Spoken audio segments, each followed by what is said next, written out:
네, 지금부터는 이 문제에 한번 집중해 보겠습니다. 수술실에 의무적으로 CCTV를 설치해야 한다는 이른바 수술실 CCTV법이 시행된 지 넉 달이 돼 갑니다. 하지만 법 도입 이후에 현장에서 나타난 문제점도 드러나면서 현실에 맞게 제도를 손질해야 한다, 이런 의견이 제기되고 있는데요. 자, 이 내용 취재한 사회부 윤태인 기자와 함께 자세한 내용 들어보겠습니다. 어서 오세요. 네, 수술실 CCTV 의무화법 지난해 도입이 됐는데 먼저 어떤 법인지 이 설명부터 한번 들어보죠. 네, 지난해 9월 25일부터 시행됐는데요. 날짜상으로 보면 벌써 4개월이 됩니다. 네. 예, 의료법 제38조의 2 수술실 내 폐쇄회로의 설치, 운영이라는 항목입니다. 전신마취처럼 환자 의식이 없는 상태에서 수술하는 의료기관은 수술실 안에 CCTV를 설치해야 한다는 내용이 골자입니다. 이 법이 도입되는 과정에서 좀 반대도 많았습니다. 앞서서 의료계는 수술실 CCTV 의무화가 기본권을 침해할 것이라며 헌법 소원을 제기하기도 했고요. 의료인 10명 가운데 9명이 반대한다고 주장하기도 했습니다. 네, 이 수술실 CCTV 의무화법. 자, 이 법을 도입하자고 처음 얘기가 나온 게 언제입니까? 지난 2016년이었는데요. 서울 서초구에 있는 성형외과에서 수술을 받다가 사망한 권대희 씨 사례가 그 시작점이었습니다. 이 법을 권대희법이라고 하는 이름으로 부르는 이유이기도 합니다. 네. 권 씨는 수술을 받던 가운데 일어난 저혈량 쇼크, 즉 과다출혈로 사망했습니다. 수술실에서는 담당 의사가 수술을 맡긴 했지만 과다출혈이 발생하자 이를 방치하고 수술실을 떠나거나 이후 다른 의사가 들어와 수술과 지혈을 이어갔습니다. 제가 방금 말씀드린 내용은 당시 수술 장면을 촬영한 CCTV가 있었기 때문에 수술실에서 대리수술과 같은 불법 행위들이 이뤄졌다는 것을 증명할 수 있었습니다. 이 때문에 이후 수술실에 CCTV를 설치하자는 여론이 일기도 했습니다. 현재 병원에서는 수술실 CCTV법에 대해 안내하는 게시물을 병동 게시판에 붙이거나 아니면 환자가 입원할 때 직접 설명하는 방식으로 이루어집니다. 네, 자, 의료계 반대도 거셌고 그럼에도 불구하고 정말 어렵게 도입이 된 것으로 기억하고 있거든요. 자, 그런데 환자들이 이 수술실 CCTV법을 이용하지 못하는 경우가 있다고요? 네, 그렇습니다. 아까 말씀드렸던 의료법을 좀 더 자세하게 살펴보도록 하겠습니다. 네.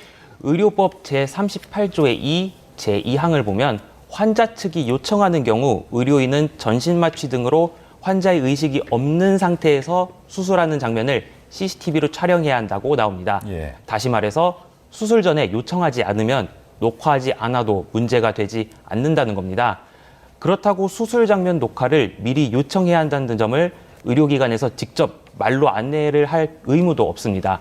같은 법 시행규칙에 보면 이런 내용이 나오는데요. 네. 의료기관에서는 마취로 의식이 없는 상태에서 수술하는 장면을 촬영할 수도 있다는 걸 환자가 미리 알 수 있도록 안내문을 게시하는 등의 방법으로 알려야 한다고 설명합니다. 이렇게 법에서도 간접적으로 알리게끔 되어 있다 보니 환자들도 무심코 지나치는 경우가 있습니다. 실제로 지난해 척추 수술을 받던 도중 어머니를 떠나보냈지만 CCTV 녹화 요청을 하지 않아서 수술 당시 상황 파악에 좀 어려움을 겪는 현석용 씨를 저희 취재진이 만나서 이야기를 나눠봤는데요. 예. 직접 그 이야기 들어보시겠습니다. 박스로 가려져 있는 다음 걸 리포트가 치우면서 아직 미스입니다. 여기에 손바닥만하게 써놓은 걸로 여기에 써놨다라고 얘기를 하는 겁니다. 그런 식으로 보이지도 않게 가려서 표기를 해놓으면 어느 누가 그걸 보고 녹화를 해달라고 얘기를 할 것이며. 입원 절차 창구에 수술실 CCTV 안내문이 붙어 있었는데 내용도 CCTV가 설치됐다는 것뿐이고 또 크기도 작아서 바구니에 가려져 있었기 때문에 현석용 씨는 사전에 녹화를 요청해야 한다는 사실을 전혀 몰랐다고 합니다. 이렇다 보니 수술 예후가 좋지 않아서 CCTV를 보고 싶다고 말을 해도 미리 요청하지 않으면 녹화본이 없으니 보질 못하는 문제가 발생하기도 합니다. 네. 그러니까 그럼 사전에 이제 수술실 CCTV 녹화 요청을 하면 되는 건 아니냐, 이렇게 생각할 수 있는데, 그러니까 요청을 해도 녹화가 안 되는 경우도 있다고요? 네, 그렇습니다. 지난해 서울 강남구에 있는 안과병원에서 안검하수 수술을 받던 8살 어린이 임모군이 전신마취 부작용으로 세상을 떠났습니다.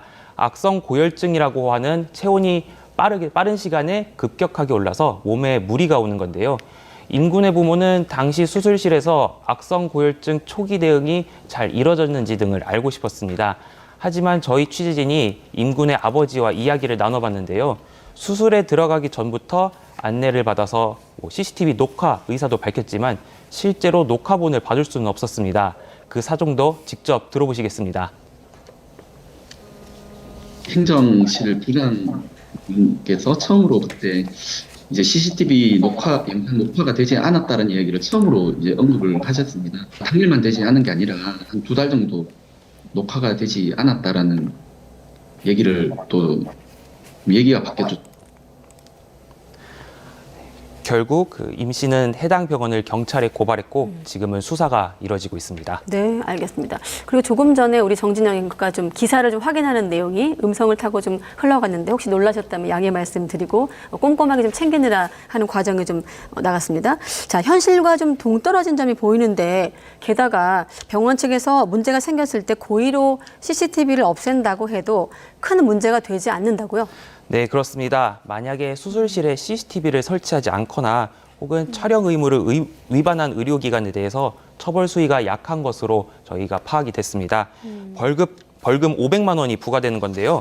수술실에서 찍은 영상을 훼손하거나 유출하면 5년 이하 징역이나 5천만 원 이하 벌금에 처하는 데 반해서 오히려 법 자체를 이행하지 않으면 더 약한 처벌에 그치는 역설적인 상황입니다.